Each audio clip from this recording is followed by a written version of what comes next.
अर्पणमस्तु. रामकृष्ण हरी आबा. रामकृष्ण हरी. रामकृष्ण हरी. रामकृष्ण हरी. सर्वांना रामकृष्ण हरी. भगवती श्री ज्ञानेश्वरी, ज्ञानेश्वरीमध्ये अध्याय 6 आणि 6व्या अध्यायामध्ये कालपर्यंत आपण काही ओव्यांचा विचार करून आलो. त्यामध्ये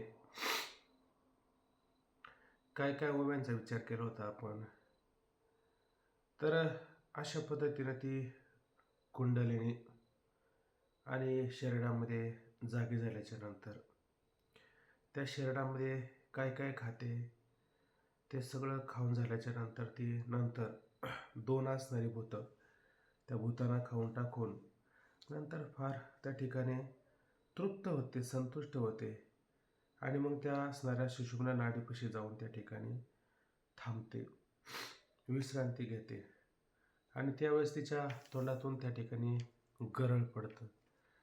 ते निघलेलं त्या कुंडलीच्या मुखामधून निघलेलं जे गरळ आहे ते गरळच असणारं ते त्या साधकाला, त्या योग्याला ते अमृत इतकं कार्य करतं.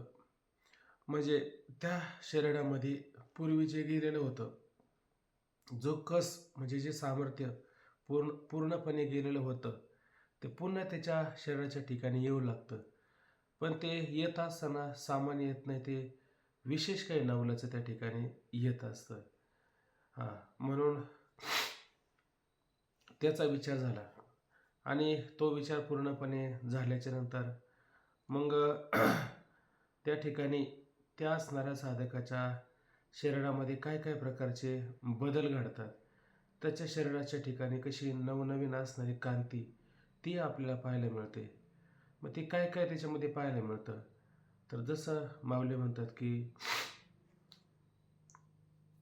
तेने नळिका रस भरे ती असणारी सुषुम्ना पूर्णपणे भरते म्हणे किंवा त्या सुषुम्नेच्या माध्यमातून तिच्या मुखामध्ये ते चंद्रामृताचं जे अमृत आहे ते तिच्या मुखामध्ये पडतं आणि ते पडल्याच्या नंतर तो सर्वांगा माझी संचरे आणि सगळ्या शरीरामध्ये अंगामध्ये त्याचा संचार परिणाम होऊ लागतो.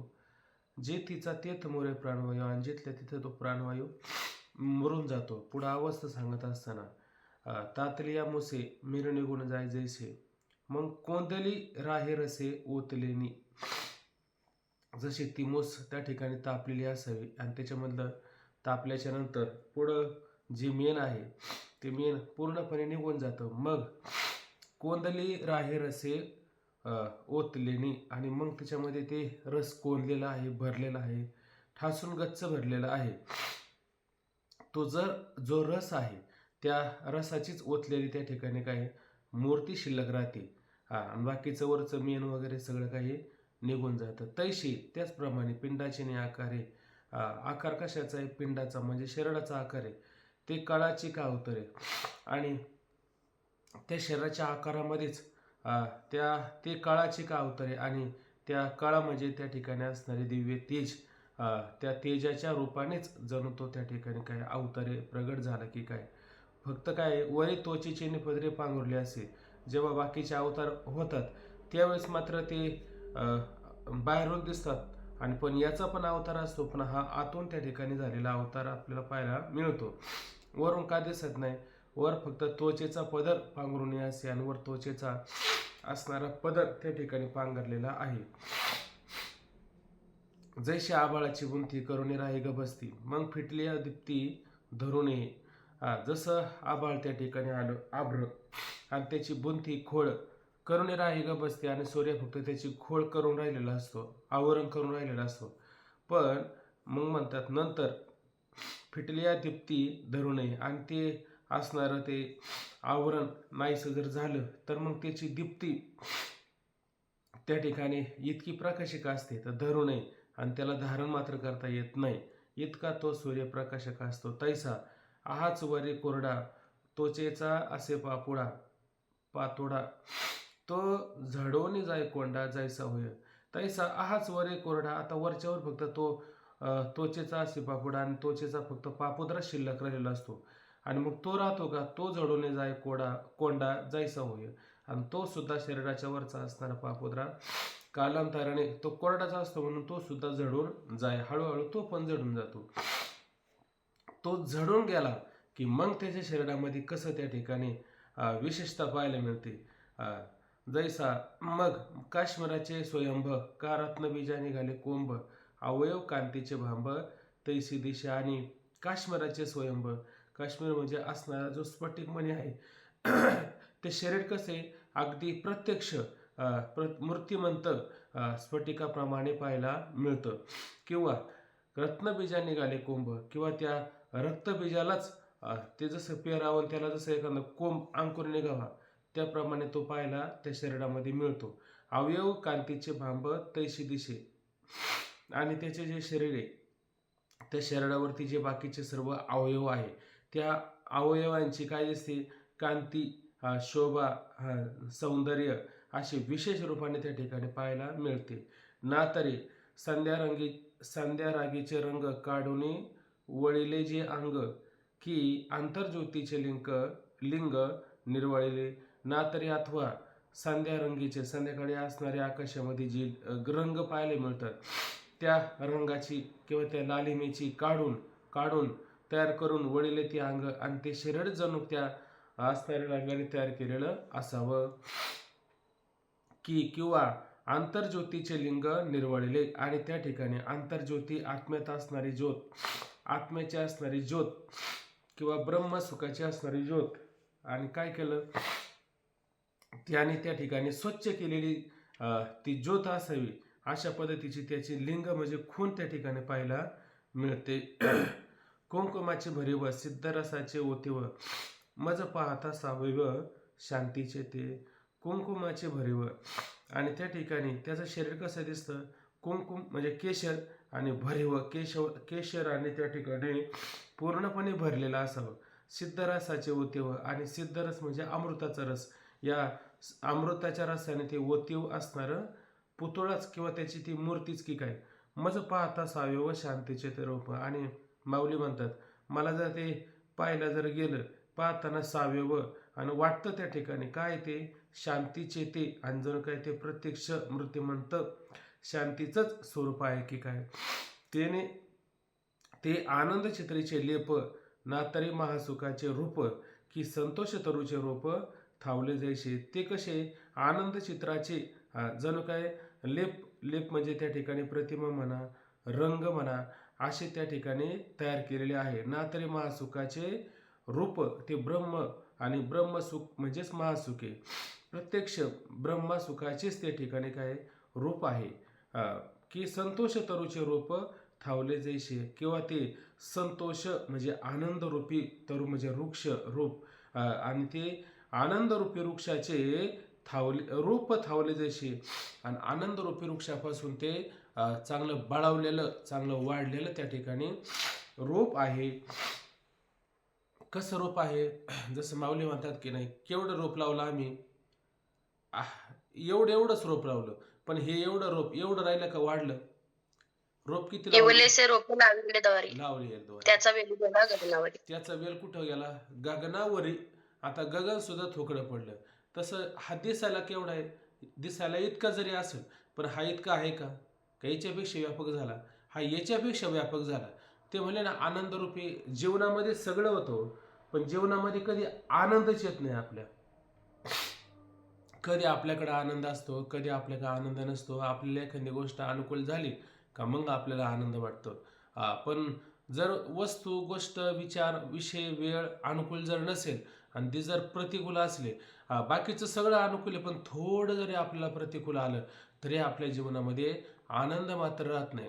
पण याच्या जीवनातला विचार जर करायला गेलो तर याच्या जीवनामध्ये जो आनंद आहे त्या आनंदाचं स्वरूप प्रगट करताना माऊलीने काय सांगितलं, आनंद तरु, संतोष तरु, संतोषाचं, आनंदाचं, सुखाचं हे तरु, हे झाडच आहे. म्हणजे ह्या झाडावरती बाकीचं काय आहे का, ह्या झाडावरती बाकीचं काहीच नाही. आणि हे झाड वाढलं कसं, झाड एकदम तो मोठं होत नाही ना. झाड वाताना कसं होतं, काहीतरी रोप लावावं लागतं ना, तसं हे रोपच आहे त्या ठिकाणी. या रोपापासूनच हे एवढं मोठं वृक्ष तयार झालेलं आहे. याचा वेलू गेला गगनावरी, इतकं व्यापक झालेलं ते वृक्षाप्रमाणे पाहायला मिळत असतात. आणि हळूहळू झालं का ते, हळूहळूच झालं. म्हणजे आपल्या जीवनामध्ये सगळ्या गोष्टी हळूहळू येत असतात आणि हळूहळू हळूहळू तो आनंद आपल्याला जीवनामध्ये वाढवता आला पाहिजे. म्हणून अशा पद्धतीनं संतोष तरुचे रोप थावले जैसे, आणि मग त्याच्या ठिकाणी हे संतोष रूपी रोप बळावलेलं चांगलं रोप आहे. म्हणजे त्या आता जीवनामध्ये सुखही नाही आणि त्याच्या जीवनामध्ये दुःखही नाही. सुख दुःख विवर्जित त्याचं जीवन असतं. तसं तुकोबाराय म्हणतात की नाही, आठव नाही सुख दुःखा नाचे तुका कौतुके. म्हणजे त्याला आठवच नाही कशाची, सुखाची पण नाही आणि दुःखाची पण नाही. त्याच वेळेस संतोष म्हणजे आनंद, आनंद म्हणजे आपला स्वरूपाचा जो आनंद तो आपल्याला प्राप्त होत असतो. आणि बाकीच्या विषयापासून मिळालेला जो आनंद असतो, हा आनंद टिकणार आहे का? हा आनंद टिकणारा नाही. का आनंद टिकणारा नाही? कारण हा विषय सापेक्ष असणारा आनंद आहे. आणि आता तो जो आनंद भोगत आहे, हा कोणता आनंद भोगत आहे? आपल्या स्वरूपाचा आनंद त्या ठिकाणी भोगत आहे. विषयातला आनंद मात्र भोगत नाही, हे माऊलीनं सांगायचं. तुकोबराय म्हणतात की नाही, सुखतेचे दुःख पापपुण्य खरे, येतो आम्हा बरे कळ आले. तो का म्हणे, त्याचे कळले आम्हा वर्म, जे जे कर्म धर्म नाशिवंत. म्हणून त्या ठिकाणी पापपुण्य सुख दुःखाची मंडळी एक एक बळे धाव घेते, कौतुक डोळा पाहिले सकळ, नाचवितो काळ जीवाशी. मग या विषयाच्या सापेक्षी जे काही आपल्याला सुख दुःख प्राप्त होतात, हे सुख दुःख काय होत असते? या सुखादुःखाने, या सुखादुःखाने नाचवितो काळ जीवाशी. हा काळ आणि जीवाला त्या ठिकाणी काय नाचवण्याचं काम करतो. नाचवतो का नाही आपल्याला जीव? काळ त्या ठिकाणी नाचवतच असतो. आपल्याला जीवनामध्ये काय अनुकूल गोष्टी मिळाल्या, मग आपल्या जीवनामध्ये काय होतं? अनुकूल मिळालं का वा वा वा, सगळीकडे सुखच सुख, सगळीकडे आनंदच आनंद. का? आपल्याला मिळाला, लोकांचं काय आपल्याला घेणं नसतं. तिकडे लोक कसे असू द्या. न्हाव्याचं उदाहरण मागच दिलं होतं तुम्हाला. म्हणजे त्याच्याकडे जोपर्यंत पैसा आहे तोपर्यंत सगळं जग सुखी, आणि आपल्याकडे काही नसलं का ह्या जगाचं काही खरं नाही, असं म्हणतो की नाही. म्हणजे हा काळ या अशा प्रकारे जीवाला काय करतो? नाचवतो. एवढंच नाचवतं का? सुखदुःखाची मंडळी एका एका बळे धाव घेते. हे एक झालं का एक, एक झालं की एक, अशा पद्धतीचं ते धाव घेणं असतं. स्वर्गाच्या भोगे सरता नरक, मागे पुढे मागे पुढे पुढे एक दोन्ही. स्वर्गाचं संपलं का लगेच नरकाला, नरकाचं संपलं का लगेच स्वर्गाला. म्हणजे अशा पद्धतीने ह्या जीवाला हा काळ नाचवत असतो. का? याला विषयाच्या सापेक्ष मिळालं ते सुखदुःख असतं, पापपुण्य असतं. आणि याचा जो आनंद असतो, या आनंदाला एखादा पर्यायवाचक शब्द आहे का खाली आणणारा? विरुद्ध शब्दच नाही. सुखाला जसं दुःख आहे तसं या ठिकाणी जो संतोष आहे, जो आनंद आहे, हा आनंद जो असतो, हा आनंद परमानंदाचं स्वरूप असतं. आणि हा आनंद चढता असतो. आनंद, परमानंद, सच्चिदानंद अशी त्याला नावं द्यायची असतात. म्हणून याच्यातून तो काय करतो? वर वर वर वर वर वर जात राहतो. कसं जातो? एवढंच रोप लावलं पण तसं वर वर वर वर चालत राहतं. तसं असं एवढं व्यापक ते होत चालतं. म्हणजे त्याच्या जीवनामध्ये कोणत्याच प्रकारचं दुःख मात्र नसतं. मला असं वाटतं काल ही ओवी आपली इथपर्यंत काल झालं होतं. पुढं माऊली म्हणतात पहा, आता त्याच्या शरीराच्या ठिकाणी काय काय बदल होतात, काय काय गुण त्याच्या ठिकाणी पाहायला मिळतात. आता माऊलींना जेवढं वर्णन करता आलं तेवढं माऊली वर्णन करून सांगतात, फक्त आपल्याला घेता आलं पाहिजे. आता ते सांगता माऊली म्हणतात अजून तरी किती मी सांगू. किती मी सांगू म्हणण्यापेक्षा भरपूर सांगून झालं तरी माऊलींना असं वाटतं हे काही सांगणं काय आवाक्याच्या पलीकडचं सांगणं, तरी पण माऊली सांगतात. माऊली म्हणतात पहा, तो योगी कसा असतो? कनक चंपकाचा मळा, कनक चंपकाचा कळा की अमृताचा पुतळा, नाना साशी नला मळा कोळिकेचा. आता माऊली सांगतात पहा, तो कसा आहे म्हणे कनक चंपकाचा. कनक म्हणजे सोनं आणि चंपकाचा म्हणजे चाफा. चंपकाला काय म्हणलं जातं? चाफा. आणि तो कसा आहे? कळिका. कळा म्हणा किंवा त्या कळाला तेज म्हणा किंवा ती कळिका असं म्हटलं तरी चालेल. म्हणजे ही कळिका आलेली, पण कुठं आलेली? सोनं असावं, सोन्याचा चाफा असावा आणि सोन चाफ्याला तो सोनचाफा तर माहिती असेल ना, सफेद चाफा नाही सांगितला, सोन चाफा सांगितला. म्हणजे सोन म्हणजे सोनेरी रंगाचा चाफा, आणि त्या चाफ्याला आलेली कळी आहे का नाही, काकड्यामध्ये म्हणतात की नाही कर्दळीचा गाभा, हा तो कसा असतो कर्दळीचा गाभा, तसं ह्या सोन चाफ्याला आलेली कळी ती कशी असेल बरं? अहो ते थोडा सोनचाफा घरात एक जरी फुलं आणलं तर ते एक फुल घरामध्ये सगळीकडे सुगंध देत असतं. म्हणजे इतकं ते त्या कळिकेमध्ये इतकं त्या ठिकाणी काही सामर्थ्य पाहायला मिळतं, इतका सुगंध त्याच्यामध्ये पाहायला मिळत असतो. पुष्पाचा परिमळ, गंधाचा सुगंध आणि पुष्पाचा परिमळ, हा सुगंध कशाचा असतो? गंधाचा. पण हा त्या ठिकाणी परिमळ, परिमळ म्हणजे सगळीकडे व्यापणारा परिमळ कशाचा? त्या सोनचाफ्याचा.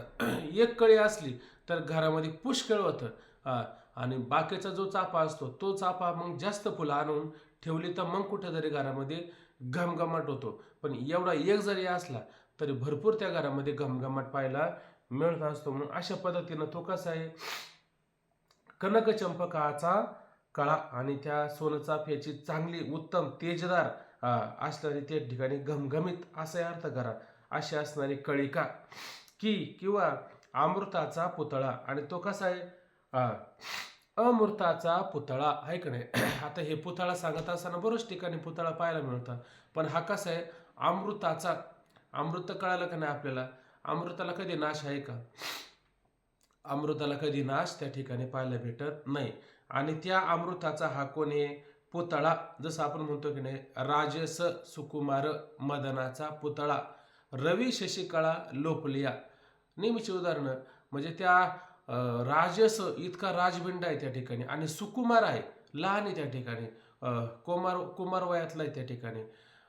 मदनाचा पुतळा इतका त्या ठिकाणी मदनाच्या पुतळ्याप्रमाणे. आणि त्याच्या पुढं काय? रवी शशिकळा म्हणजे रवी आणि शशी म्हणजे सूर्य आणि चंद्र याचं कळा म्हणजे याचं तेज, लोपलिया म्हणजे याच्या सौंदर्याच्या पुढं ते सुद्धा काय रवी शशिकळा त्याचं गुण सुद्धा त्याचे ते सुद्धा लोपून जातं. जसं तुकोबाराय म्हणताय का नाही, अनेका दीपिका प्रकाश सूर्य उगविता नाश. सूर्य उगायच्या आधी रात्री अनेक प्रकारचे दिवे लावले आणि सकाळचा सूर्य उगला की मग त्या दिव्याचा प्रकाश दिसतो का आपल्याला? का तो गायब होतो? का लोपला जातो? तो लोपला जातो. तसं याच्या असणाऱ्या तेजापुढं आणि रवी शशिकळा लोपल्या, याचे रवीचे आणि शशीचे तेज त्या ठिकाणी काय लोपून त्या ठिकाणी जातं. एवढं विशेष असणारं सामर्थ्य जसं त्या भगवंताचं सांगितलं तसं याचं सुद्धा काय, याचा पुतळा अशाच पद्धतीनं राजस सुकुमार मदनाचा पुतळा इतका त्या ठिकाणी तो दिसायला छान असतो. अमृताचा जणू काय पुतळाच. किंवा आणखीन एक अभंग आहे, सावळे सुंदर रूप मनोहर, असे अनेक त्या ठिकाणी आपल्याला अभंग सापडतात. असो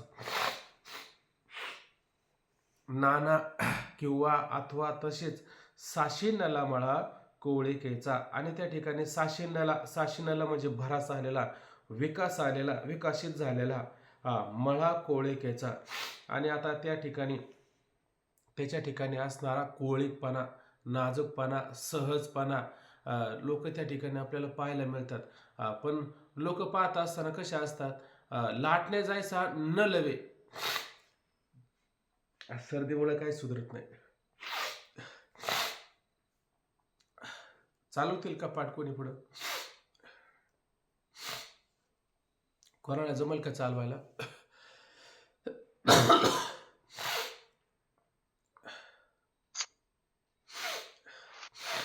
शब्दशः सांगायला जमेल थोडस, पण तुमच्यासारखं नाही जमणार आम्हाला. हा बरोबर. असं चला, आता जसं जमल तसं मी करेन म्हटलं तर. हा तर याच्या ठिकाणी कोवळीपणा, साजूकपणा, नाजूकपणा हा जो पाहायला मिळतो. आता आपण पण तात्पुरतं त्या ठिकाणी मधुरतेनं कोवळीकतेनं वागण्याचा प्रयत्न करत असतो. पण आपलं रोजच कवळीकपणे नाजूकपणाचं वागणं नसतं. म्हणजे हाताला काय रोजच मऊपणा नसतो. आपल्याला एखादी गोष्ट अनुकूल नसली आणि प्रतिकूल झाली, मग काय करतो, घेतो वस्तून फार आधी आपटून धोपटून फार मोकळी करून टाकतो, आहे का नाही, फार तिचं वाटोळ करून टाकतो. म्हणजे आपल्या ठिकाणी असा कोळीकपणा आपल्या मनावर म्हणजे बळच तयार करायचा. पण याच्या ठिकाणी कसा आहे कोळीकपणा, सहज आहे. आणि हा किती मोठा आहे कवळीकपणा. जसं एखादं शेतामध्ये एखादं पीक आपण पेरावं आणि ते एकच पीक का अनेक प्रकारचे पिकं पेरावे, हे पीक ते पीक ते पीक असं पेरल्याच्या नंतर ते पिकं कशी पाहायला मिळतात, एकदम असे नवीन भरास आले, त्याला अंकुर फुटले, ते कसे कोवळे कोवळे कोवळे कोवळे दिसतात. तसं याच्या सगळ्या शरीराच्या ठिकाणी, याच्या अवयवाच्या ठिकाणी, याच्या राहण्याच्या ठिकाणी, याच्या वागण्याच्या ठिकाणी जसं काय त्या ठिकाणी काय कोवळेपणा नाजूकपणा पाहायला मिळतो. माऊली म्हणतात जणू काय हा चांगल्या भराला आलेला, चांगला विकसित झालेला हा काय कोवळतेचा नाजूकपणाचा जणू काय हा मळाचे, म्हणजे माऊलींना हा इथं मळा म्हणून विचार घ्यावा लागला. म्हणून तो कसा आहे म्हणे, साशिनाला साशिनाला मळा कोवळिकेचा.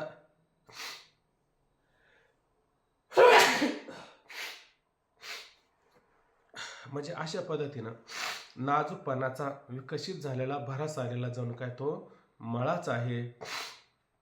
हो का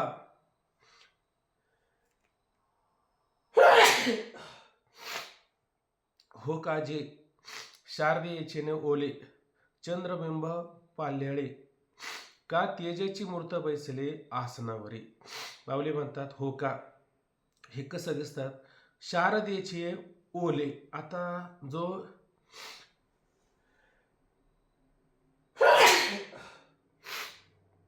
शरद ऋतू आपण पाहतो, शरद ऋतूमध्ये आपण वृंदावनला जातो की नाही, त्या वृंदावनला जात असताना पौर्णिमेचा दिवस असावा आणि पौर्णिमेच्या दिवशी तो आपण असणारा वरती चंद्र पाहतो.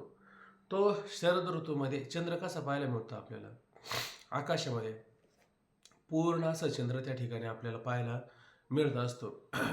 आणि त्या दिवशी आकाशामध्ये आभ्र म्हणजे ढग असतात का, त्या दिवशी आकाशामध्ये कोणत्याही प्रकारचे ढग पाहायला भेटत नाही. मग जिथं ढगच नाही, जिथं आभ्रच नाही, तिथं चंद्र कसा पाहायला मिळतो, पूर्ण चंद्र पाहायला मिळतो. म्हणजे चंद्राचं दर्शन पूर्णपणे होत असतं. आणि कधी चंद्राचं दर्शन पूर्ण होत नाही, ज्यावेळेस ग्रीष्म ऋतू येतो ना, त्या ग्रीष्म ऋतूमध्ये चंद्राचं दर्शन आपल्याला पाहायला भेटत नाही का, ते आभ्र म्हणजे ढग त्याच्यामध्ये काय होतात, आडवे येत असतात. म्हणून त्याने काय म्हटलं की शरद ऋतू असावा आणि शरद ऋतूमध्ये चंद्र आकाशामध्ये असावा. आणि त्याच्यामध्ये काय काय असतं, शरद ऋतूमध्ये जो वातावरण असतं ते कसं असतं, शीतल असतं, थंड असतं. म्हणजे इतकं थंड असतं का, आता जेवढं थंड एवढं थंड आहे का, एवढं थंड नसतं. आता कोणता ऋतू आहे, ह्या ऋतूमध्ये थंड आहे का, ह्या ऋतूमध्ये अधिकच थंड आहे. एवढं थंड जर असेल तर चालेल का, एवढं थंड नाही पाहिजे. नाही तर तो महात्मा थंड फार थंड थंड म्हणता फार एकदम फार त्याचे कोडवे झाल्यासारखा थंड नसावा, इतका थंड नसावा, हे महत्वाचं आहे. ते म्हटलं ना, चंद्रमेचे आलांचन मारतंडचे तापईनं, ओव्या दिल्या की नाही माऊलींनी, म्हणले चंद्रमेचे आलांचन, चंद्रासारखेच, पण चंद्राला काय आहे, लांछन आहे, म्हणजे चंद्राला डाग आहे का नाही, तसं यानं डाग आहे का, यांना कोणत्या प्रकारचा डाग नाही, कलंक नाही. मारतंड जे तापहीन, म्हणजे मारतंडाप्रमाणे आहे, पण मारतंडाला कसं आहे, ताप आहे, मध्यान्मीचा ताप, भयंकर ताप असतो, अंग पोळतं आहे का नाही. तसं या महात्म्याच्या ठिकाणी एवढा ताप आहे का, हे तापरहित आहे. मारतंड जे तापहीन तापरहित असणारे हे सूर्य आहे आणि लांछनरहित हे चंद्र त्या ठिकाणी आहेत. मग हा चंद्र कसा आहे, एकदम थंड सांगायचं का, एकदम शीतल थंड कडकडीचा नाही सांगायचा. मग तो शरद ऋतू सांगायचा आहे, त्याच्यामध्ये मध्यम असणारं वातावरण असतं आणि त्याच्यामध्ये चंद्र कसा असतो, शीतल असतो, शीतल सांगायचं आहे. म्हणून जे शारदेचे ओले आणि शरद ऋतूच्या ओलाव्याने काय आहे, चंद्रबिंब पाल्याळे आणि चंद्राचं बिंब, चंद्र म्हणजे पूर्णपणे आकाशात असणारा चंद्र, तो कसा असतो त्या ठिकाणी, त्या ठिकाणी चंद्र कसा आणला, पालवले किंवा पसरले किंवा टवटवीत. आता ते चंद्र कसा आपल्याला थंड आणि टवटवीत शीतल देणारा पाहायला मिळतो, कधी, त्या असणाऱ्या शरद ऋतूमध्ये. तसं हे महात्मे कसे, हे योगी कसे, त्या चंद्राचं रूपक ह्या योग्यांसाठी केलं माऊलीने. म्हणजे माऊलीनं सांगायचं योग्याचं स्वरूप, पण मग त्याचं रूपक करताना कसं रूपक करू, तर माऊलीनं अशा पद्धतीनं शरद ऋतूमध्ये जसा आकाशातला चंद्र त्या ठिकाणी कसा असतो, एकदम छान टवटवीत पूर्णत्वाने चंद्रबिंब पाल्याळे, म्हणजे पूर्णपणे टवटवीत असणारं शीतल असणारं चंद्राचं बिंब पाहायला मिळतं. त्या पद्धतीने हे योगी असतात. का तेजाची मूर्त बैसले आसनावरी किंवा एखादा आसन आणि त्या आसनावरती हे बसलेत, पण कसे तेजच. पण हे तेज कसं आहे, एकदम ताप देणारं तेज आहे का? एकदम ताप देणारं तेज नाही. पण हे तेज कसं आहे, अतिशय शीतळ.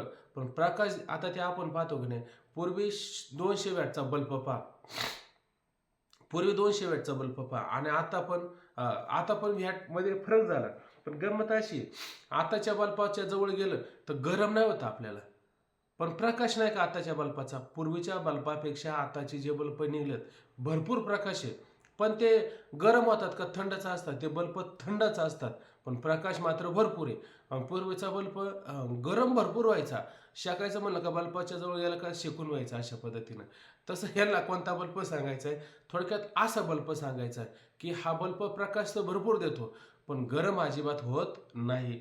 तसं त्या ठिकाणी तेजाची आणि त्या ठिकाणी तेज कांती किंवा त्याचा प्रकाश तो कसा आहे, मूर्त प्रत्यक्ष मूर्तिमंत बसले आसनावर आहे आणि त्या आसनावर बसलेलं प्रत्यक्ष मूर्तिमंत हे जणू काय तेजच आहे असं माऊलीनं म्हणायचंय. तैसे शरीर होय जे वेळी कुंडलिनी चंद्र पिय मग देहाकृती बिहे कृतांतुघा. आता बघा त्याचं वर्णन करताना काय म्हणले, तैसे शरीर होय. आता तशा पद्धतीने त्यांचं काय होतं असतं, शरीर त्या ठिकाणी पाहायला मिळत असतं. पण कधी आता पूर्वीचं त्याचं शरीर कसं होतं, पूर्वीचं एकदम कृश झालेलं शरीर होतं. पूर्वी त्याच्या शरीरातून सगळं गेलेलं होतं किंवा ते स्थान शोधण्याकरता गेले तेव्हा माऊलीने ते स्थान आपल्याला वर्णन करून सांगलं. सुचवदोषे त्या श्लोकापासून पहा, सुरुवातीला गेला तेव्हा त्याचं शरीर कधी होतं, कसं होतं, तेव्हा एकदम सामान्य स्वरूपाचं शरीर होतं. पण आता मात्र या अवस्थेवर आल्याच्या नंतर शरीर कसं होतं, पूर्वीच्या पेक्षा शरीर आता विलक्षण रूपाने पाहायला मिळतात. मग म्हणतात तैसे शरीर होय. आता हे वर्णन करून सांगितलं की नाही, अशा पद्धतीचं शरीर होतं त्याचं. पण कधी होतं, जे वेळी कुंडलिनी चंद्रपिय हा. पण ही अशी अवस्था कधी होणार आहे, हे सगळे गुण त्याच्या ठिकाणी कधी येणार आहे, जोपर्यंत ती कुंडलिनी आणि ते चंद्र अमृताचं कानडलेलं जे तळे आणि त्याच्यामध्ये अमृत ते टिप टिप तिच्या मुखामध्ये जोपर्यंत पडत नाही तोपर्यंत असं शरीर होतं का? तोपर्यंत असं शरीर होत नाही. तोपर्यंत काय, ती खातच राहते शरीरामध्ये. पण एकदा सगळं खाऊन आप आणि तेज आप आणि पृथ्वी याचं अंश खाऊन टाकते, काही शरीरामध्ये ठेवत नाही. पण नंतर गंमत अशी होते का ज्यावेळेस ते चंद्र अमृताचं तळं आणि कालंटलं जातं आणि तिच्या मुखामध्ये थोडे काही थेंब अंश पडले जातात आणि हे पडल्याच्या नंतर मग ती त्या असणाऱ्या साधकाला हे सगळं देते. काय देते, कालपासून पाहिलं का नाही त्याच्या शरीराच्या ठिकाणी काय काय बदल होतो आणि आता इथून पुढं पण पाहायचं आपल्याला काय काय बदल होतात. तसं माऊली म्हणतात की तैसे शरीर होय, तसं शरीर होतं. पण कधी, जे वेळी कुंडलिनी चंद्रपेय आणि ज्या वेळेस ही कुंडलिनी आणि काय करते, चंद्राचं असणारं जे अमृत आहे ते अमृत त्या ठिकाणी पिते का नाही, म्हणून त्यावेळेस असं शरीर होत असतं. त्याच्या आधी मात्र असं शरीर होत नसतं. त्याच्या आधी तो सामान्य रूपानेच असतो. पण जेव्हा कुंडलिनी ते चंद्र अमृत पिते तेव्हा तो विशेष रूपाने पाहायला मिळतो आणि मग त्याचं देह सांगत असताना मग देहाकृती बी हे कृतांतुगा. आणि मग त्याचा जो देह तयार होतो आणि मग अशा त्या देहाला पाहून कृतांतू बी हे आणि काळ सुद्धा त्या ठिकाणी काय घाबरून जातो. कोणाला पाहून काळ घाबरून जातो, त्याला पाहून काळ घाबरून जातो. कोणाला, आधी त्याला काय न्यायला काळ तयार आहे का नाही, आधीचा जो होता त्याला परा अगदी काळ. आता असं वाटतं की माऊली म्हणले ना, परिपिया हवे ना, हे सगळं भय दाखवण्याचं काम करते. पण घाबरू नका, तुम्ही सावध राहा. तुमच्या जीवनामध्ये सगळं व्यवस्थित होणार आहे, घाबरू नका. पण आधी घाबरतो, काळ त्याला न्यायला तयार असतो, पण नंतर मात्र न्यायला तयार होत नाही. का, ते शरीर सामान्य रूपाने राहत नाही ना, शरीर विशेष रूपाने राहायला त्या ठिकाणी मिळतं. जसं असं पहा की देवाचं शरीर आणि आपलं शरीर या दोनही शरीरामध्ये फरक आहे का नाही. देवाचं शरीर म्हणजे काय, शुद्ध सत्वगुणाने युक्त आणि आपलं शरीर काय असतं, मलिन सत्वगुणाने युक्त. म्हणजे त्याला खोळ, बुंथी, घोंगडी असे रूपके गेलेत माऊलीनं. बघा, कानोभा तुझी घोंगडी चांगली. आता कोणाला आठवत असेल तर सांगा जरा. कानोबा तुझी घोंगडी चांगली. आता त्याची घोंगडी चांगली आहे का नाही, आणि आपली घोंगडी खराब आहे अशी सांगली ना, आपली खराब असणारी घोंगडी निघून जाते आणि त्याच्या घोंगडीसारखी आपली पण घोंगडी होती. कानोबा तुझी घोंगडी चांगली, आम्हाशी का दिली वांगली. खराब आम्हाला का दिली? तुझी घोंगडी कशी आहे? स्वगत सच्चिदानंद मिळवणी. आठवत असेल तर सांगा बरं काय आहे? स्वगत सच्चिदानंद मिळवणी विणली रे. आता काय अजून कशामध्ये विणली काय माहित नाही. स्वगत सच्चिदानंदे मिळवणी शुद्ध सत्वगुणी विणली रे. म्हणजे स्वगत सच्चिदानंद सगळे गुण आणि त्या ठिकाणी शुद्ध सत्वगुणाने विणली, म्हणजे शुद्ध सत्वगुणी माया त्याच्या शरीराला कारण ठरली. आणि स्वगत सच्चिदानंद मिळवणे अशा पद्धतीची त्याला त्या ठिकाणी ती विणलेली आहे. अजून काय त्याच्यात काय काय लावलं? मले षडगुण गोंडे रत्न जडित. त्याच्यामध्ये किती गोंडे आहेत? षडगुण गोंडे. पाहिले ना 6 प्रकारचे गोंडे. कोणते? यश, श्री, औदार्य, ज्ञान, वैराग्य, ऐश्वर, हे 6 गुणवर्य वस्ती जेथ. तो हा भगवंत. भग म्हणजे गुण आणि वंत म्हणजे त्याला धारण करणारा. म्हणजे किती गोंडे लावले त्या घोंगडीला? 6 गोंडे लावलेले. षडगुण गोंडे रत्न जडित. आणखीन त्याच्यामध्ये अनेक प्रकारचे रत्न पण, आता घोंगडीला रत्न लावलेत मापले म्हणतात. षडगुण गोंडे रत्न जडित, श्याम सुंदरा तुझं शोभले रे. अशा पद्धतीने त्याला ती शोभून दिसले का त्याची उपाधी चांगली. आणि आता आपली घोंगडी सांगा बरं. अभंग असा काढत झाला मग मला सांगायला बरं पडतं. त्याच्यामध्ये काम कर्म अविद्या त्रिगुण. आपली घोंगडी सांगताना काय काय घोंगडीमध्ये काम आहे, क्रोध आहे, अविद्या. काम क्रोध कर्म अविद्या असं वाटतं. काम कर्म अविद्या त्रिगुण नरक जंतू नरक मूतानी भरली रे. आहे का नाही? त्याच्यामध्ये काय जंतू नरक मूत हे सगळे त्याने काय ती भरलेले आहे का नाही? अजून काय त्याच्यामध्ये? काम कर्म अविद्या त्रिगुण जंतू नरक मूताने भरले रे. आणि काय? नरक मूताने भरली रे. षडविकार षडवैरी मिळवणी. षडविकार षडवैरी मिळवणी. 6 प्रकारचे विकार, 6 प्रकारचे वैरी मिळवणी विणली रे. तापत्रे विणले रे. आणि 3 प्रकारचे ताप घालून त्या ठिकाणी विणली, अशी तयार केली. आणि पुढे गंमत सांगली, नवा ठाया फाटून गेली. नवा ठाया म्हणजे काय? नवीच होती. आणि नवीच होती फक्त दुकानदार काय होतो, घ्यायताना व्यवस्थित घ्या, फाटली तर भरून घेईल. आणि विकायला नवीनच काढली आणि हात लावला तर फाटेल. आणि ती आम्हाला दिली. कुठं? नवीनच तयार केली ना आम्हाला दिली. म्हणजे हे घेऊन जा. आणल्या ती नवा ठायच फाटून गेली, नवी असतानाच फाटून गेली. ही आपल्याला दिली. म्हणजे पूर्वी घोंगडी कशी होती आपली, हे अशी नवीन असणारी फाटून जाईल अशी घोंगडी आपल्याला दिली. पण आता ती घोंगडी राहिली का त्याची? याची घोंगडी कशी झाली? परमात्म्याची जी घोंगडी आहे त्या घोंगडीत आणि याच्या घोंगडीत काही फरक नाही. म्हणजे याचं काम कर्म अविद्या त्रिगुण जंतू नरक मूताने भरलेली सगळी काढून टाकली. याच्यात काही राहिलंच नाही. म्हणजे याचं शरीर कसं झालं? पूर्वीसारखं आहे का? पूर्वीसारखं नाही. त्याच्यापेक्षा आता परमात्म्याची जसं शरीर त्या ठिकाणी सांगितलं जातं, परमात्म्याचे जसे गुण पाहायला मिळतात तसे सगळे याच्या ठिकाणी काय आहे पाहायला मिळतात. म्हणून असं जर असेल तर मला सांगा, तो काळ जर त्याला न्यायला आला तर काळ त्याला नेईल का? काळ त्याला नेऊ शकत नाही. का? काळ गुलाम करी सलाम. असंच ना. काळ त्याचा काय होतो? तो का म्हणे, आता आम्ही काळाची माथा. तुकोबराय म्हणे आम्ही काय करू? काळाच्या माथ्यावर. तो का म्हणे सोपे आता वैकुंठाशी जाता असे का बघे. म्हणजे काळाच्या डोक्यावर आम्ही काय पाय ठेवून वरती निघून जाऊ. म्हणजे मग मला सांगा, काळाची भीती राहील का आता? तसं याला सुद्धा काळाची भीती राहील का? काळाची भीती कोणाला असते? काळाची भीती आपल्याला असते. का आपल्याला भीती असते? कारण आपलं शरीर असं असतं, आपल्याला रोज असं वाटतं मरतो की काय आपण. म्हणजे काळाची आपल्याला भीती, आणि यांना काळाची भीती आहे का? काळाची भीतीच राहिली नाही. कारण काळाची भीती असायला ते शरीर पूर्वीसारखं असलं तर भीती, पण याचं शरीर मात्र आता विलक्षण रूपाने. मग हा किती याच्या मनावर आलं किती काळ जगायचं. याने जर श्वासच घेतला नाही आणि बसला मस्तपैकी, हा किती काळ जगल, किती काही काळ जगल. कारण आपल्याला भगवंताने काय दिलेले? श्वास दिलेले. आणि हे श्वास आता याच्या मनावरती ऐक नाही. तो प्राणू जी त्या कुंडलिनीवरती तो प्राण जगवतो, तो बाहेर येतो का? सारखा येत नाही. येर जरा घालत नाही. जसं आपल्याला म्हणलं 84 लक्ष येऊनी फिरून आले का मग देव, तसं आता याला प्राणाला फिरायचं काम राहिलं का? अजिबात फिरायचं काम राहिलं नाही. जागच्या जागी शांत. आणि मग काळ कसं काय त्याला नाही? अशा साधकाला, अशा योग्याला काळ सुद्धा येत नाही नेण्याकरता. ते चांगदेव महाराजांचं उदाहरण पाहिलं की नाही, किती दिवसाची समाधी, 6 महिन्याची समाधी लावून बसायची. काळ न्यायला आला का बिचारे निघाले तिकडं गुहेच्या बाजूला, का समाधी लावायची. काळ यायचा, वाट बघायचा, याच्या कुठं नाद्या लागायचा, याला उठला का फक्त समाधी म्हणले चला आपलं पुढं. म्हणजे जवळ चिठ्ठी आहे, आता आपल्यासारख्याची चिठ्ठी हारून जाते, त्या चिठ्ठी घेऊनच यायचा, आला का नाही याचा काळ. पण ते काळाला सुद्धा माग, काळाची माता काळाला सुद्धा तिकडं मागं लावून दाखवायचे. किती वर्षे, 1400 वर्ष जगली.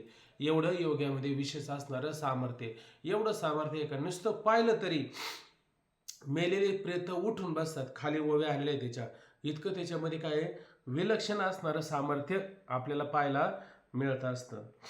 म्हणून म्हटले मग देहाकृती बी हे, त्याच्या देहाच्या आकृतीला पाहून कृतांत बी हे कृतांत गा, आणि काळ सुद्धा त्या ठिकाणी त्याला पाहून घाबरतो.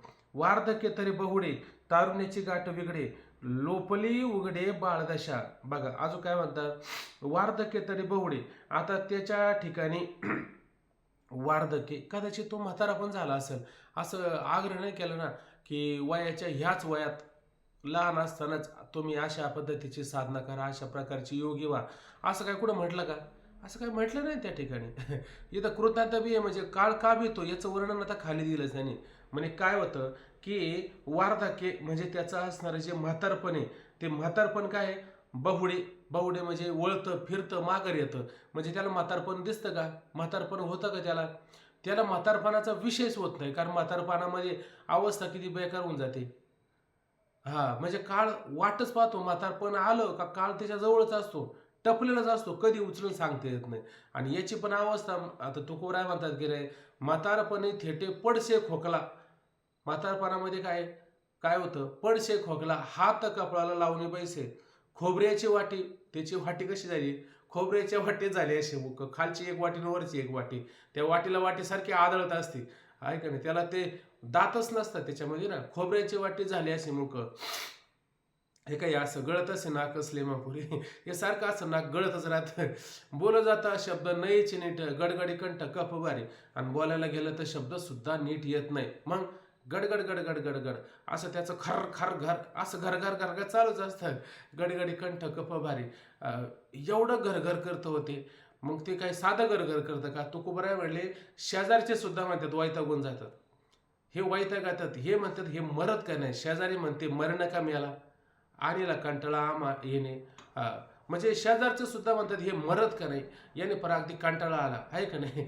ते कुठे पण असं ते खाकारे खुकारे टाकत राहतं, शेजारची सुद्धा वैतागून जातात तो. म्हणजे अशा पद्धतीनं म्हातारपणी काय होते, अवस्था होते.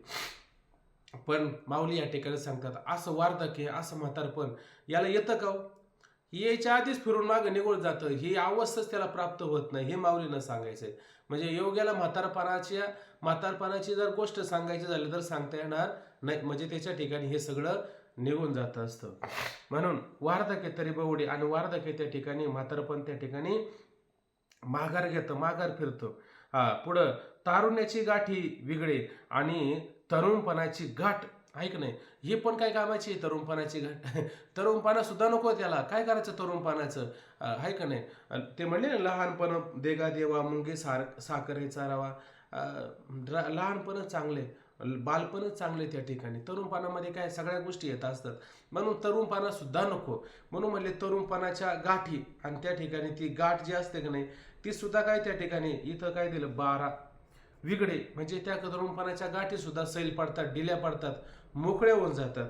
मग पुढं माऊली म्हणतात लोपली, उघडे बाळदशी, अशा पद्धतीनं काय लोपलेली, काय लोपली, जसं आपण आता पाहिलं की नाही, दीप्ती, सूर्य, चंद्र, आब्र आल्यामुळे ते लोपले जातात, बरोबर आहे की नाही. पण ते आब्र निघून गेले, ढग निघून गेले का त्याचं दर्शन होतं. तसं हे आता याचं या ठिकाणी काय लोपली, लोपले म्हणजे लोपलेलं, झाकलेलं, उघडे बाळदशा, आणि ती बाल्य अवस्था जी आहे का नाही त्याची. आता बाळपण निघून गेल्याच्या नंतर परत आपल्याला बाळपण येतं का, आता मला बरं मावशी आता मला परत बाळपण येईल असं येऊ शकत नाही, आता येणं शक्य नाही. पण गंमत बघा ना, याला परत बाळपण येते, याला बाळपण येते. मग म्हणतात बघा लोपले, जे लोपलेलं आहे ना ते सुद्धा उघडे बाळदशा, आणि अशा पद्धतीनं बाल्य अवस्था त्याला त्या ठिकाणी काय येऊ लागते, इतकं विशेष त्याच्या ठिकाणी होऊ लागतं. पण कसं, साधना त्याची तशी असते ना. ही साधना काही सामान्य साधना आहे का? साधकाची अवस्था साधकाची दशा उदास असावी, उपाधी नसावी, अंतर्बाह्य लोलुप्त काय, निद्रेशी जिनावे, भोजन करावे परिमत. बराच त्याच्यामध्ये तुकोबराने सुद्धा असं वर्णन करून सांगितलेलं आहे. किंवा आणखी म्हणतात योगाचे ते भाग्यक्षमा आधी धामा इंद्रिया. आधी दामा इंद्रियाचं आधी दमन हेच खरं त्याचं भाग्य आहे. मग असं जर केलं तर काय होईल? तुकोबराय म्हणतात. तुकोबराय सूत्ररूपाने थोडं थोडं सांगतात ना. ते म्हणले अवघे भाग्य घरा येते. हे सगळं भाग्य आहे योग्याचं. अवघे भाग्य घरा येते. देव सोयरा झालिया. देवच त्याचा सोयरा होतो, देवच त्याचा सखा होतो. आणि देव सखा झाला तर काळ त्याला खाली येईन का? काळ येत नाही, त्याच्या जीवनामध्ये सुख येत नाही, त्याच्या जीवनामध्ये दुःख येत नाही. तो आपल्या स्वरूप स्थितीमध्ये, आपल्या महिमेमध्ये त्या ठिकाणी राहण्याचं काम करत असतो. म्हणून ती लोपलेली असणारी बाळदशा ती सुद्धा त्या ठिकाणी काय उघड होऊ लागते. पुढे म्हणतात वैसा तरी येतलेवरी एरवी बाळाचा बाळ अर्थ करी, धैर्याची थोरी निरुपम. व्हायसा त्याचं वय किती असतं बरं? आता त्या ठिकाणी तरी येतुलेवरी एवढंच त्याचं वय. किती वय आहे? एकदम छोटं वय आहे, बरोबर आहे की नाही? एवढ्या असणाऱ्या छोट्या वयामध्ये एरवी, आणि पाहायला गेलं तर वास्तविक बाळाचा बळार्थो करे. आणि बळाच्या बाबतीत विचार जर करायला गेलं तर बळार्थ करे म्हणजे बळार्थ करे म्हणजे काय? चांगला पुरुषार्थ करतो. पुरुषार्थ करतो म्हणजे काय? गंमत अशी होते, एखादी वस्तू आहे का नाही, आपल्याला किती किलो वस्तू उचलता येईल बरं उचलायची झाली तर? आता आपलं 50 60 70 किलोचं शरीर आहे, आपण 50 किलोची वस्तू उचलू शकते आहे का नाही? काही ना ती उचलत नाही, त्याला डोक्यावर द्यावं लागते. काही काही लोक आपलं स्वतः उचलून घेऊन जातात. अशी गमतीदार गोष्टी पाहायला मिळतात. असं आहे का आपल्या बळा इतकं आपण त्या ठिकाणी उचलू शकतो. पण हा उचलायचं झालं याचं बळ किती सांगितलं म्हणले, जसं माऊली म्हणतात की नाही, किंवा तुकोबराय म्हणतात, निळूबरायांचा अभंग आहे, देवे उचलेली मेदिनी आणि तुमच्याच्याने गोणी नुचले ना. त्याने एवढी मोठी मेदिनी म्हणजे पृथ्वी उचलली आणि तुम्हाला गोणी सुद्धा उचलत नाही. म्हणजे आपलं सामर्थ्य किती गोण उचलण्याचं, बरोबर आहे की नाही? पण याचं सामर्थ्य कसं सांगितलं, हे गोण उचलण्यापुरतं नाही, याच्यामध्ये इतकं सामर्थ्य होतं का जसं बलवान मनुष्य जे त्या ठिकाणी कार्य करू शकत नाही ना, तो त्याच्यापेक्षा पलीकडचं कार्य करू शकतो. म्हणजे इतकं बाळाचं सामर्थ्य याच्या ठिकाणी पाहायला मिळतं. याचं शरीर पाहिलं तर केवढं असतं, वय केवढं असतं याचं, वायसा वय त्याचं काय, वायसा तरी येतुले वरी, आणि वय त्याचं किती, एवढं वय असतं. पण एवढ्या वयामध्ये महापुरुषापेक्षा आणि बलवान पुरुषापेक्षा आणि त्या ठिकाणी विशेष असणारे कार्य त्याच्या ठिकाणी व्हायला सुरुवात होते. म्हणून बळाचा बळार्थ करी, आणि वास्तविक पाहिलं तर तो महाबळाप्रमाणे महाबळी पुरुषाच्या पेक्षा पलीकडचं त्या ठिकाणी बळार्थ करी, आणि अशा प्रकारचे ते त्या ठिकाणी कार्य करत असतो. धैर्याची थोरी निरूपम. आता त्याच्या धैर्य, त्याचं धाडस, हे काय, आता याला कोणती उपमा द्यायची का? याला कोणतीच उपमा देता येत नाही. सांगा, माऊलीने भिंत चालवली का नाही? माऊलीने त्या ठिकाणी भिंत चालवली. आता हे बाळाचं सामर्थ्य काय सामान्य आहे का बरं? मुंगी पण तिच्या 11 पट वजन नेतं म्हणतात ना. काय मुंगी तिच्या वजनाच्या 11 पट वजन वाहते वाटतं. तिच्या वजनापेक्षा 11 पट जास्त वजन वाहते ना. मग तिचं तसं म्हणा, मग बाळाचं बळार्थ तिच्या ठिकाणी पण सामर्थ्य म्हणा. पण आपल्याला आता योग्याचं सांगायचंय ना, योग्याचं सांगायचंय, त्याची थोरी, त्याची महत्वी, ती निरुपम्य. म्हणजे कोणत्या प्रकारची उपमा देता येते का? काय म्हटलं मी, की माऊलीनं भिंत चालवली. आता हे काय सामर्थ्य कमी आहे का? जड भिंत चालवणं, आपल्याला चेतन चालवता येत नाही. आपल्याला गाडी हातात दिली तर ती नीटनेटकी चालवता येत नाही. पण माऊलीने काय जड भिंत चालवली त्या ठिकाणी. आता ही जी थोरवी, ही जी महती, ही कशी त्या ठिकाणी, याला काय उपमा देता येईल का? याला कोणतीच उपमा देऊ शकत नाही. माऊलींचं बघा ना, प्रत्येक कार्य त्या ठिकाणी पहा, रेड्यामुखी वेद बोलविला, गर्व दुजांचा हरविला. रेडच्या मुखामध्ये वेद बोलावला का नाही? हे काय सामर्थ्य सामान्य आहे का? याला कोणती उपमा देता येईल का? यालाच कोणती उपमा देता येणार नाही. अनेक प्रकारचे त्या ठिकाणी आपल्याला प्रसंग पाहायला मिळतात. म्हणून हे सगळं विशेष आहे. किंवा त्याच्यापेक्षा विशेष होऊन का, ते म्हणले अवघाची संसार सुखाचा करीन, आनंदे भरणं तिन्ही लोके. हे काय सामान्य आहे का? हे चमत्कार करा तुम्ही, ठीक आहे इथपर्यंत. पण सगळ्या संसाराला, सगळ्या जगताला सुखाचं करीन, हे सुख आता आपण आपल्याला सुख देण्याचा प्रयत्न केला तर आपण आपल्याला काय सुख देऊ शकतो बरं. पण हे महात्मे जे असतात हे किती प्रकारचं विशेष असणारं सुख देतात. सगळं जगच त्या ठिकाणी सुखी करून टाकण्याचं कार्य करत असतात. म्हणून अवघाचे संसार सुखाचा करीन असं जे प्रतिज्ञा करतात आणि सगळ्या जगाला त्या ठिकाणी काय सुखी करतात. मग ज्या अर्थी सगळ्या जगाला ते सुखी करतात, ज्या अर्थी सगळ्या जगाला सुखी करतात त्याच अर्थी त्यांचं जे धैर्य आहे, त्यांचं जे धाडस आहे, त्याला कोणती उपमा देता येईल का? उपमाच देता येणार नाही. म्हणून म्हणले धैर्याची थोरी निरुपम. अशा प्रकारे त्यांचं धैर्य धाडस, त्याची महती, त्या महतीला थोरवीला कोणत्या प्रकारची उपमा देता येणार नाही. ते कसं आहे, निरुपम आहे. कनकद्रुमाच्या पालवी रत्न कळिका नित्य नवी नखे तैशीत बरवी नवी निगती. आता बावली म्हणतात पहा, कनक, कनक म्हणजे सोनं आणि द्रुमाच्या म्हणजे असणारा वृक्ष आणि त्या वृक्षाला काय पालवी.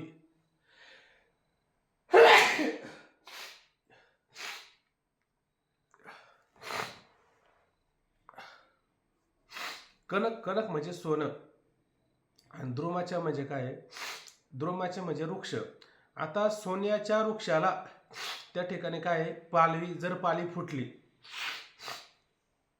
ते सोनेरी वृक्ष आपलं वृक्ष असतात की नाही, झाडं असतात की नाही, झाडाला पाली पहिल्यांदा काय फुटते, पालवी फुटते. आणि पालवी फुटल्याच्या नंतर मग त्याला काय येतात, हळूहळू कळ्या पण येतात की नाही. का पहिल्यांदा कळ्या येतात? पहिल्यांदा कळ्या येते नाही. पण इथं माऊलीला कोणता वृक्ष सांगायचा आता? सोनेरी. सुवर्णवृक्ष म्हणजे पिंपळ ना? त्याला पण सुवर्ण वृक्ष म्हटलं जातं आहे की नाही. आणि माऊलींच्या दारात कोणता आहे? पिंपळच आहे ना. हा, मग जयाच्या द्वारे सोन्याचा पिंपळ. आता हे सोन्याचा पिंपळ म्हणण्याच्या मागचं तात्पर्य काय? सोनं म्हणलं का आपल्याला सुख होतं. चला 1 तोळा तुम्हाला दाग घ्यायचा आहे असं नुसतं म्हणायला खोटं आहे का नाही, तरी त्याला सुख होतं का नाही. मग त्या निमित्ताने का होईना तो तिथं जाऊ शकतो. पण तिथं काय सुख आहे, पण कोणतं सुख आहे? सोन्यातलं सुख सांगायचं का? आत्म्याचं सुख त्यांना खरं सांगायचंय. म्हणजे माऊलींच्या दारात गेलं का तुम्हाला बोध होईल आणि त्या बोधाने तुम्हाला सुख होईल. जे सुख होईल, जे सोन्यातून सुख होणार नाही ते माऊलींच्या विचारातून सुख होईल. म्हणून जायच्याद्वारे सोन्याचा पिंपळ हे म्हणण्याचं तात्पर्य. तसं म्हणलं या ठिकाणी कनक द्रुमाच्या आणि सोनेरी, सोन्याचा असणारा जसा सुवर्णरूपी वृक्ष, आता म्हणा थोडक्यात पिंपळ जुळतं त्याला, पण तशा अर्थ न घेता तो सोन्याचा असणारा वृक्ष आणि त्या असणाऱ्या वृक्षाला त्या ठिकाणी काय सुवर्ण वृक्षाला पालवी फुटावी, पानं त्या ठिकाणी यावी. आणि मग काय होतं हळूहळू, मग त्याच असणाऱ्या वृक्षाला रत्नकळिका नित्य नवी. आणि मग त्या ठिकाणी काय होतं, पालवी फुटून हळूहळू त्याला काय होतं, जशी त्या ठिकाणी कळिका येतात. पण इथं कळिका कोणत्या सांगायच्यात आपल्याला? रत्न. आता मला सांगा, त्या पिंपळाला काय रत्न येतात का? माऊलीनं काय करायचं, रूप करायचं ना. सोनेरी वृक्ष आहे आणि त्या सोनेरी वृक्षाला समजा पालवी फुटली तर त्याला जे कळ्या येणार, त्या कळ्या कशा असणार आहे? त्या रत्नाप्रमाणे असतील ना. म्हणून त्या कळ्या कशा सांगल्या, रत्नाप्रमाणे असणाऱ्या त्या कळिका त्या ठिकाणी पाहायला मिळतात. आणि कशा येतात त्या कळिका? नित्य नव्या, नवीन नवीन कळिका येतात. जसं ज्ञानोबराने सांगितलं की नाही, काय कळिका? माऊली म्हणतात का नाही, कळिका फुले वेचिता बहरू. कळी यशी आला, फुले वेचायला गेलो तर बर आला त्याला आणि त्याच्या कळिका पाहायला मिळतात.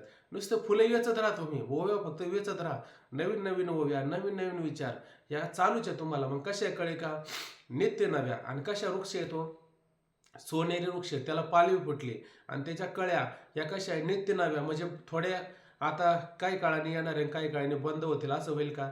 त्या रेग्युलर येणाऱ्या काळ्या, त्याच्यामध्ये काही खंड वाढणार नाही. म्हणून त्याने म्हटलं की जसं सुवर्णरूपी वृक्षाला पालवी फुटून त्याला काय नित्य कळिका, रत्न कळिका नित्य नवी आणि मौल्यवान रत्नाच्या नवीन नवीन त्याच्या ठिकाणी जशा कळ्या याव्यात, तसं नखे तैशी बरवी नवी निगती. तशा पद्धतीनं हे त्याच्या नखामध्ये काय खाल्लं कुंडलिनीनं?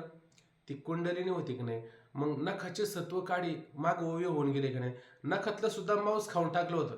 आता ज्या अर्थी नखात मांस नसेल त्या अर्थी ते नख कसे असते बरं? जसे केस जडून गेले त्याचे, ऐक नाही, रोमबीजाचे, म्हणजे ते केसाचे मुळच खाऊन टाकले आतून. मग काय होईल, ते केस गळून पडले होते आणि नख पण आतलं सत्व काढल्यामुळे नख गळून पडले होते. पण आता याला नख आली, पण कशी नख आली बरं? जसं सोनरूपी वृक्षाला पाली फुटून रत्नाच्या त्या ठिकाणी जशा कळिका याव्या तसे त्याच्या बोटावरती अशी काय त्या कळिकेप्रमाणे अशा प्रकारचे नख नवीन नवीन त्या ठिकाणी निघायला सुरुवात होत असते. पुढे आता नखाचं झालं, आता दातांचं वर्णन करतात. दातही आन होती परी आपाडे साने जती जैसा दुभाई बैसे पांती हिरियाची. आता पुढे म्हणतात बघा, दात ही आन होती. आता दात आन म्हणजे इतर दुसरे होत असतात. पूर्वीचे दात राहिले का त्याला? किडलेले मिडलेले अमुक तमुक असे दात राहिले का त्याच्या ठिकाणी? असे दात नाही. लहान बाळ बघितलं की नाही, ते लहान बाळाला हळूहळू हळूहळू दात यायला दिसतात. ते लहान बाळकाचे दात कसे असतील बरं? किंवा त्या काकड्यामध्ये पण भगवंताच्या दातांचं वर्णन बघा आलेले बघा, आहे का? त्या भगवंताचं वर्णन करताना त्या दातांचं वर्णन आलेले नाही आठवत आता? आलेले वर्णन मला माहिती आहे. त्याचं मुखाचं याचं त्याचं दाताच्या पंक्तीचं वर्णन सुद्धा त्या काकड्यामध्ये आलेलं आहे. पण आता ते तुमच्या लक्षात नसेल. डोळे भरून या पाहिन तुझे मुख, याची मज सुख दे देवा. कान भरून या ऐसया नाही ऐकन तुझे ते भगवंताच्या दातांच्या पंक्तीचं असं वर्णन केलेलं आहे. केव्हा जाऊ द्या, नाही आता आठवतं मला. माऊलीनं दुसऱ्या अध्यायामध्ये वर्णन केलं का नाही, सुदर्शनांची धुती. सुदर्शनांची म्हणजे दशनू म्हणजे दात आणि धुती म्हणजे तेच काय सुदर्शनांची धुती. दुसऱ्याच अध्यायामध्ये बघा, तो अर्जुन रूपी आचळू आणि निवेल म्हणजे अर्जुन आता तापलाय ना, मोह रूपी तापाने तापलेला आहे आणि भगवंत काय करणार, त्याच्यावरती वर्षाव करणार आहे. मग वर्षाव केल्याच्या नंतर तो अर्जुन निवणार आहे. मग तो भगवंताचं वर्णन केलं तर भगवंत कसा आहे त्या ठिकाणी, तर त्याच्या दातांचं वर्णन त्याच्या ठिकाणी आलेलं आहे. दुसऱ्याच अध्यायामध्ये बघा सुरुवातीलाच वर्णन आलेलं आहे. म्हणजे तेत सुदर्शनाची धुती तेची विद्युलता झळकती अशी होई बघा. काय तेत त्या ठिकाणी भगवंताचं काय, सुदर्शनांची धुती म्हणजे तेज, म्हणजे दातांचं कसं आहे तेज त्या ठिकाणी पाहायला मिळतं. आता नखांमध्ये एवढं तेज आहे, मग दातांमध्ये तेज नसेल का? दातांमध्ये सुद्धा त्या ठिकाणी काय, मग ते कसं आहे तेज म्हणले तेथ विद्युलता झळकती, म्हणजे जशी आकाशामध्ये वीज त्या ठिकाणी कशी चमचम करावी. हा बोला महाराज. त्याची सुदर्शनांची धुती त्याची विद्युलता झळकती, गंभीर वाचा ती ऐती गर्जनेची. म्हणजे गंभीर वाचा ऐका गर्जनेची. आता ते वाचेचं काय आपलं कर्तव्य नाही पडलं, फक्त दातांचं सांगायचं होतं. मग बरोबर इथपर्यंत ते तर सुदर्शनांची धुती त्याची विद्युलता झळकती. अशा पद्धतीनं आकाशामध्ये वीज कशी चमचम चमचम करते, तशा प्रकारचे दाताचे तेज त्या ठिकाणी काय आहे झळकताना पाहायला मिळतं.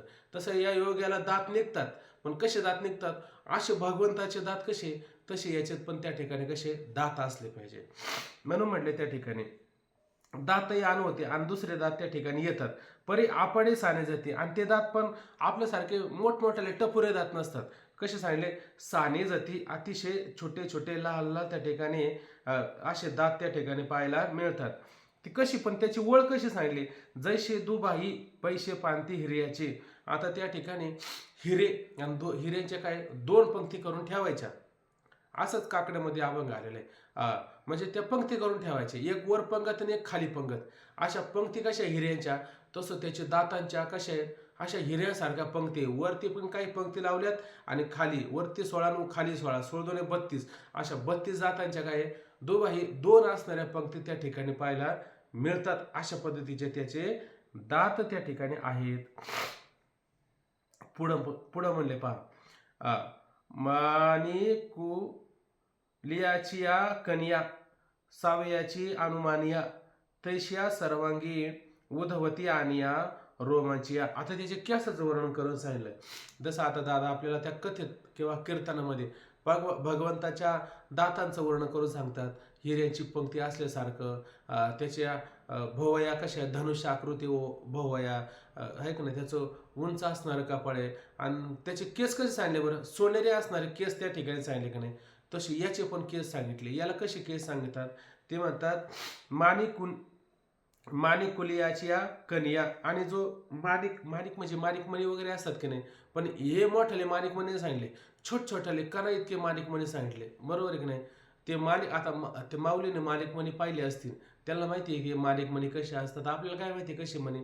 आता ते तयार केलेले डुप्लिकेट भरपूर पाहायला मिळतात, पण ओरिजिनल असणारे मणी त्या मण्यांचं वर्णन केलंय. ते म्हणले काय, माणिकुलियाच्या कन्या, कन्या म्हणजे ते असणारे छोटे छोटे छोटे अणू एवढाले बाग, ते सावयाची अनुमानिया, आणि ते सावया म्हणजे स्वाभाविक सहजच अनुमानिया अणू एवढे असतात.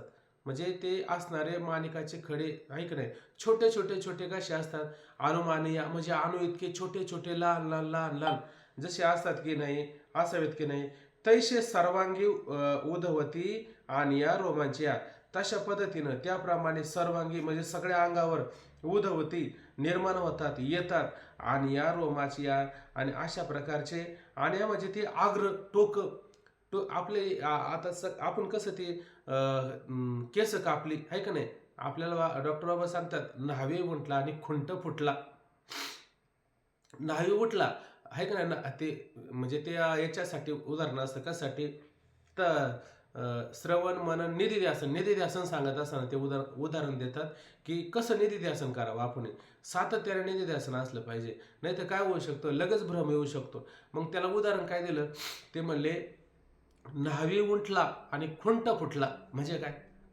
न्हाव्याने ते काय त्याची चंपी शौरकर्म केलं आणि झालं आता याचं शौरकर्म, याची चंपी झाली. आता मग उठायला गेला आणि बघितलं खुंट लगेच फुटायला सुरुवात झाली आहे का नाही, तिथं खुंट फुटला. म्हणजे त्याचे आग्र, त्याचे टोकं त्या ठिकाणी येतात की नाही, तसे याच्या अंगावरती, याच्या संपूर्ण अंगावरती हे टोकं येतात. कशाची आग्र येतात, कशाचे येतात, केसांचे आग्र येतात. थांबला का माझा व्हिडिओ चालू आहे ना, व्हिडिओ चालू आहे ना माझा, मला जर थांबल्यासारखं वाटलं. तसं याच्या अंगावरती ते हाय चालू आहे, ते टोकं येतात, आग्र येतात. पण ते कसे दिसतात, माणिक कन्या, माणिकाचे असणारे छोटे छोटे कण कसे असतात अणू एवढे, तसे याच्या शरीरावरती हे छोटे छोटे छोटे छोटे केसांचे आग्र टोक त्या ठिकाणी आपल्याला पाहायला मिळतात. असे त्याच्या ठिकाणी शरीरावरती ते रोम असणारे केस आपल्याला पाहायला मिळत असतात. पुढं माऊली सांगतात पहा, आता हे सगळं चाललंय, पण ह्या सगळ्या ओव्या लक्षात राहतात ना आपल्या. म्हणजे मला असं वाटतं हे आपलं सगळं चाललंय, पण आपण एखाद्या वर्षी ना एकदा जरा हे मागं पाहिलं पाहिजे, म्हणजे याची जरा थोडी रेसल केली पाहिजे. नाही तर मी सांगतो आणि तुम्ही आपलं ऐकता, नाही तर मग नंतर नाही लक्षात राहायचं.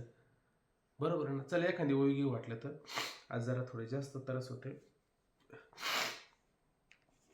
पुढं म्हणतात पहा, कर चरण तळे जैसे का रातोत्पले, पाखाळीवर होती डोळे काय सांगू. आता माऊली म्हणतात काय सांगू, कर चरण तळे. आता त्याचे कर आणि चरण आहे का नाही, आणि याचे तळ म्हणजे हाताचे तळवे आणि पायाचे असणारे तळवे.